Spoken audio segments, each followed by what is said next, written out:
आज मैं सुबह ही उठ गया हूँ और हैप्पी माघ बिहू मेरी तरफ से सबको।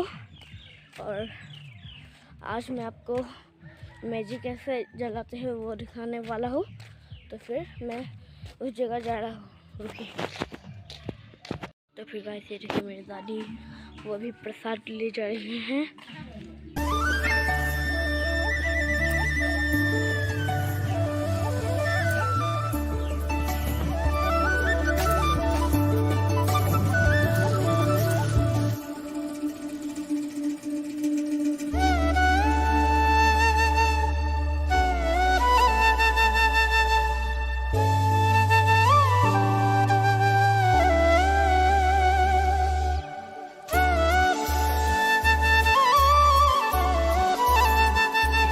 गाइस ये देखिए सब लोग आशीर्वाद ले रहे हैं कि नया साल अच्छे से बीत जाए।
तो फिर गाइस हमारे गांव में माघ बिहू ऐसे ही सेलिब्रेट किया जाता है।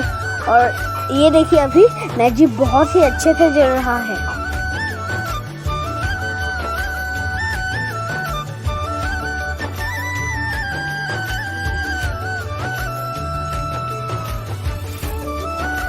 तो फिर गाइस एक बार फिर से मेरी तरफ से हैप्पी माघ बिहू। और आज के वीडियो को यहीं पर एंड करते हैं। तब तक के लिए बाय बाय, थैंक यू।